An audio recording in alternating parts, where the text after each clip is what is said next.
So after we beat Mercurymon in the last part that we completely ignored, Mercurymon also happened to be a part of that hacker team that Skullbaluchimon was also a part of. So when we beat him, we actually got access to now this area, which means more farm exclusive side quests for us to do.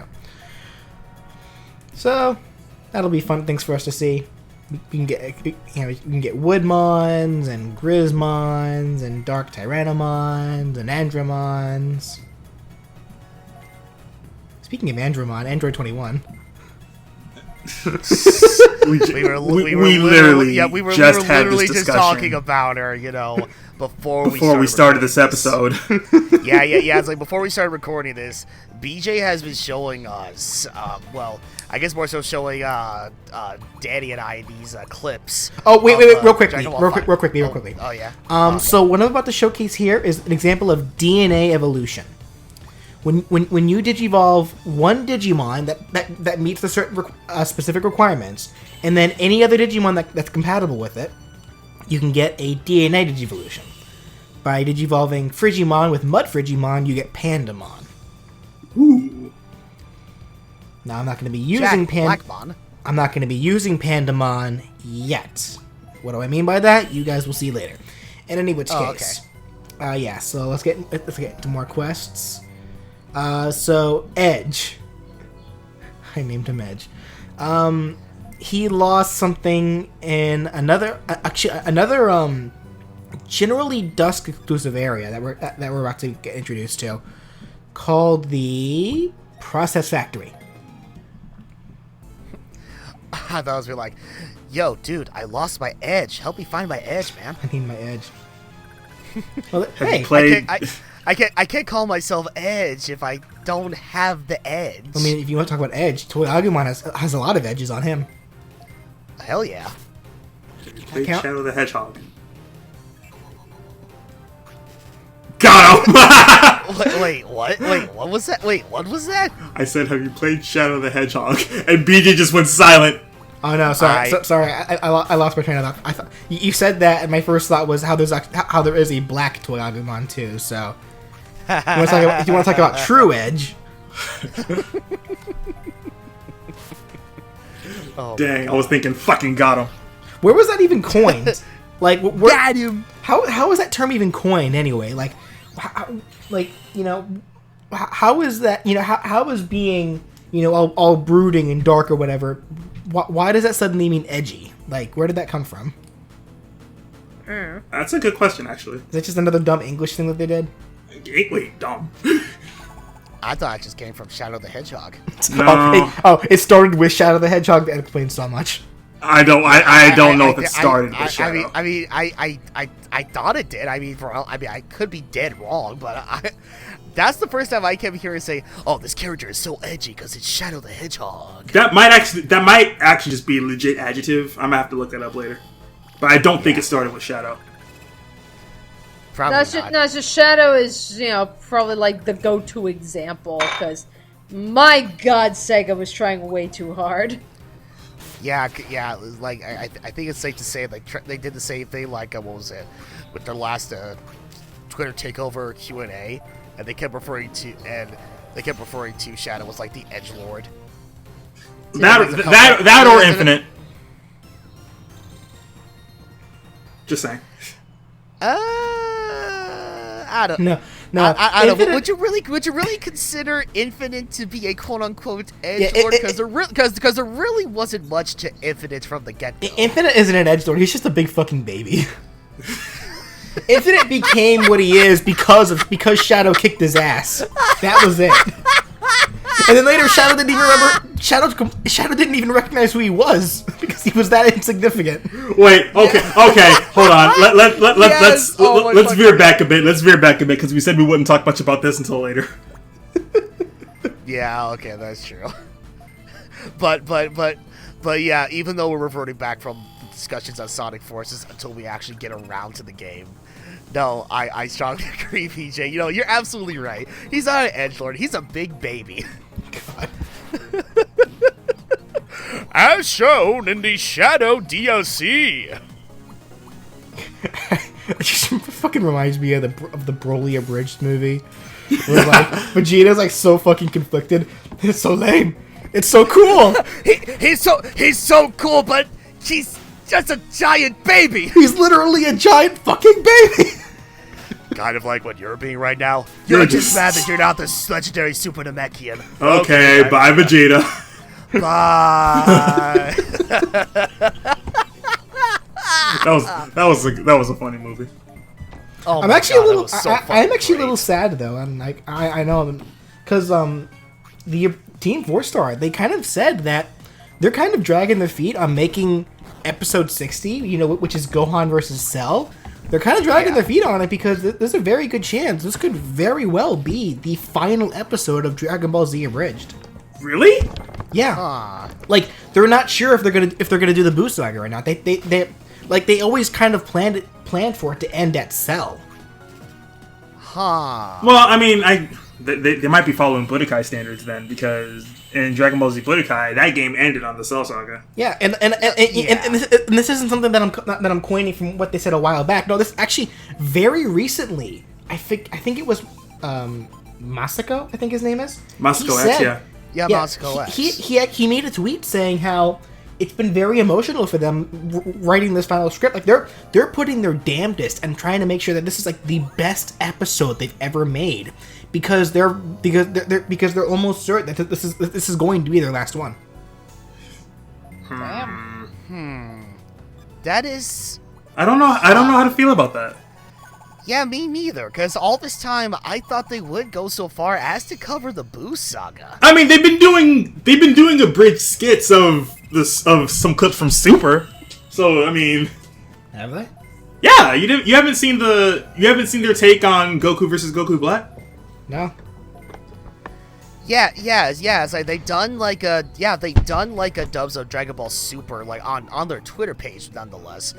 And it's like, oh man, it's like, I would think they would eventually cover the Boo Saga, because it's like a while back they were like, a lot of people ask a Team 4-Star, hey, now that Battle of the Gods is out, are you gonna dub over or abridge that movie? And they're like, yeah, we'd love to, but we can't. I mean, come on, there's Adult Gohan, there's a bunch of other characters we haven't gone around to just yet, because we haven't reached that point in the series. So okay, Technically, they did get to Adult Gohan. They did it in the Trunks movie. Yeah. Gohan, but there's still Goten and Boo and... Exactly. There are still a bunch of other characters in Battle of Gods that they have yet to cover, like in the original series. I'm sorry. Oh no, you're good. But I see where you're getting at. It's like, yeah, they did technically cover Adult Gohan, but I think technically, I guess they made that announcement about them not tackling, like, abridging the, Battle of Gods or whatever. It, like, before they made the History of Trunks abridged movie. Yeah. Yeah, I was just gonna say that some of the bases that they could cover for the Boo Saga, they've already done in past movies and past skits and stuff too. So, who knows? Like I kind of have sneaking suspicions that they're probably gonna want to continue, if only because it's like Dragon Ball Abridged is so fucking huge. Yeah, like I wouldn't be surprised. I'd be all for it if they were just gonna take a break for a while. Yeah, you know what? That's what I would like to imagine. It wouldn't be the first time that they've taken a long break from working on Dragon Ball Z Abridged, like in between seasons and whatnot. So if they were to do that again, like after season 3, then it's like, okay, yeah, I wouldn't mind that. But then for them to just stop, even though they have like loads and loads of Dragon Ball Z related stuff that they can work with or whatever, it's like, I don't know, it seems kind of off-putting that they would go ahead and say, hey, this may or may not be the last episode of Dragon Ball Z Abridged, just saying. I guess we'll just wait and see what happens. Like, I mean, I'm not... How long does it take for them to crank out, like, an episode? Like... That really just depends. Usually at least a month. Okay, so it's not like little Karibo where it's like, you know, we may get like we may get like one, maybe two new episodes of Yu-Gi-Oh! The Abridged series a year. Well, no, he's been. Well, actually, I don't know if you've seen the recent ones as of late, Danny, but like I know, like no, it's like I still keep up with Yu-Gi-Oh! The Abridged series. I still think it's funny, but I mean, it's like, you know, it's just how I know that's just how Lil Karibo works and everything. He takes a very long time working on this, along with everything else that he does. Well, as of late, he has editors doing it for him. Yeah, like for the past 1 to 2 years, yeah, he like thanks to Patreon and all that jazz, he has like gone like other like editors to help edit Yu-Gi-Oh! The Abridged series. That way, it'll be easier for Martin to work on other stuff for his channel. Okay. Like, I know One Kid's Entertainment, you know, the guy behind Pokemon Abridged, I know he's helped Little Karibo edit, like, quite a few of the more recent Yu-Gi-Oh! Abridged episodes. Amongst other editors, like, speaking of which, Masako X.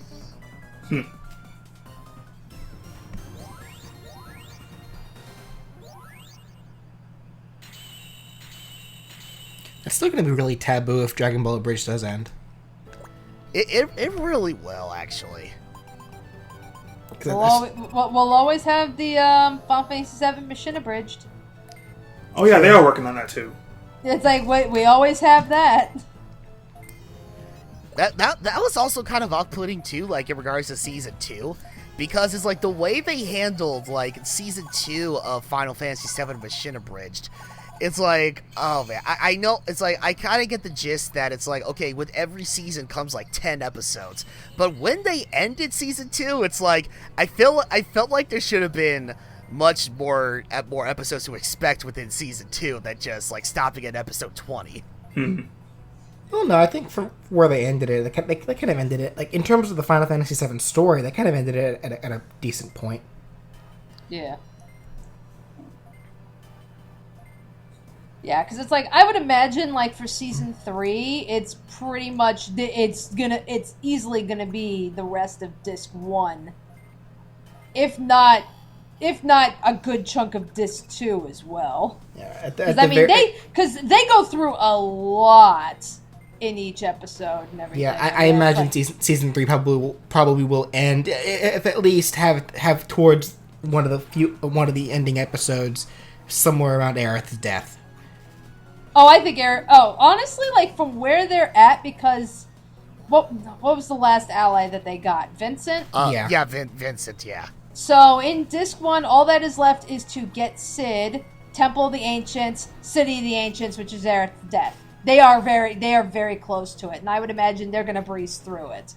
So honestly, I would probably expect Aerith's death maybe being like the halfway point of Season 3. And then them going just right into the mindfuckery that is Disc 2. You know what's kind of weird? Kind of weird for me anyway. I don't know why, but like, because recently I've actually been replaying the Kingdom Hearts games, and I've been having Sophia watch them because she's never seen them in action before. So like, whenever I see Aerith on screen in Kingdom Hearts, am I the only one that feels that to be a little weird? I don't know. Well, because she's alive? I guess. I don't know. Maybe that's just me. Yeah. Well, that's the thing. That's like, you know...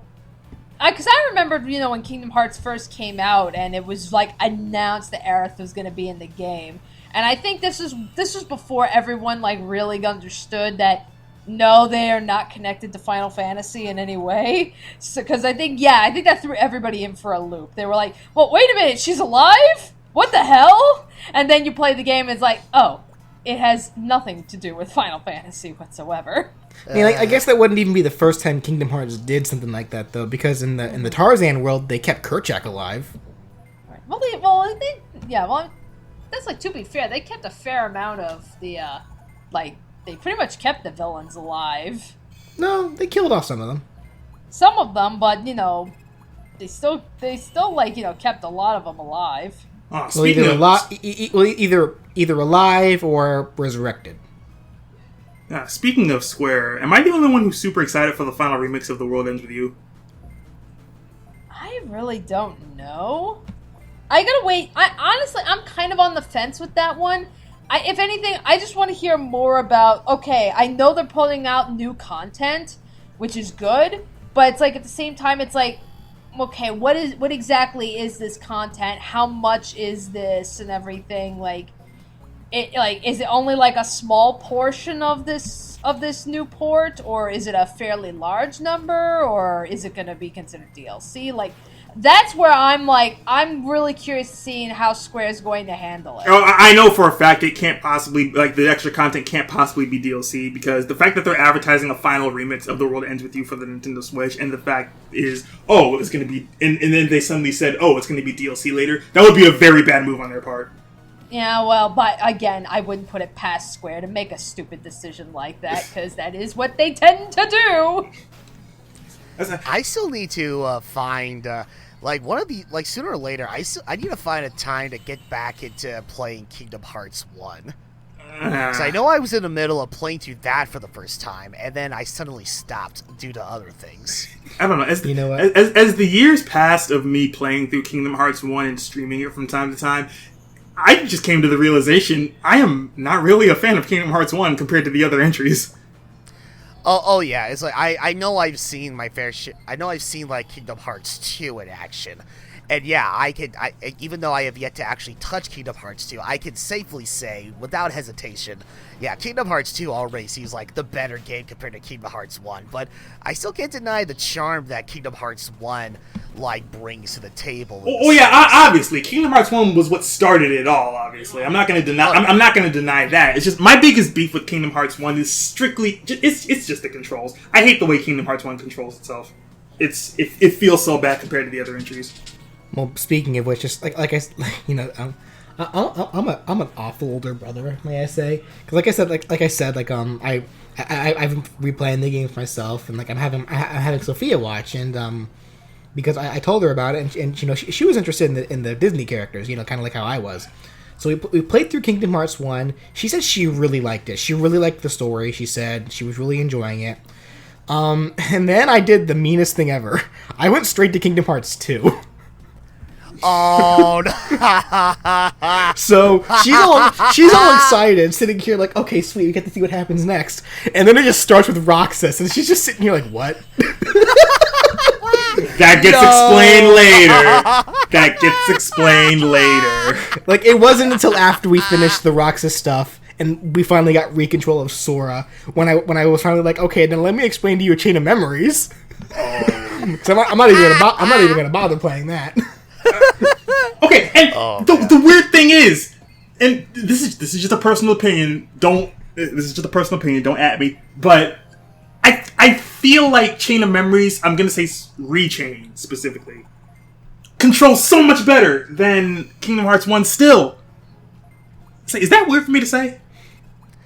I mean, for me personally, I can't really say because I've yet to try it. In fact, it's like, considering that I was able to get the entire collection of Kingdom Hearts games on that PS4 bundle at a literally half its price on PSN. It's like, I'm gonna be playing through all the Kingdom Hearts games regardless. So yeah, it's like, once I'm done with Kingdom Hearts 1, I'll definitely try out Chain of Memories. Yeah, it's like, even compared to Kingdom Hearts 1, Rechain just feels so fluid. Well, wasn't Chain of Memories doesn't that have a completely different control style because it's more card based? Yeah. Well, I mean, it still feels like you're playing a Kingdom Hearts game. The only thing is you're just using cards to attack. That's really it. Okay. But I mean, in terms of movements, in terms of combos, in terms of just the way the character feels and moves, it still feels so much better than Kingdom Hearts 1. Now if you want to play a Kingdom Hearts game where you can do ludicrous batshit insane combos, go play Birth by Sleep. Yeah, I agree. Birth by Sleep is fun. Or Dream Drop Distance. And I'm kind of meh on that one, but it's like, I don't know. For me, Kingdom Hearts 2 and Birth by Sleep are my favorite entries. Oh, my dick! What? Oh, never mind. Where did that come from? Wow. No, sorry, just watching the gameplay. It's like, wow, the Ninja Digimon making the final blow by taking the low blow. I mean, ninjas aren't exactly honorable. That's true. You're thinking of samurais. I'm not saying that ninjas should be honorable or anything. I was just pointing out exactly what just happened. Yeah, you're thinking of samurais. Well, also, come to think of it, Shurimon, talking about the game, is Shurimon a samurai or a ninja? Because he moves and behaves more ninja-like, but the anime, or at least the English dub of it anyway, calls him a samurai. Really? Huh. Does he have a sword? No. Okay, yeah, that's weird. What sword is he holding with those arms? He doesn't have hands. I don't know! He has-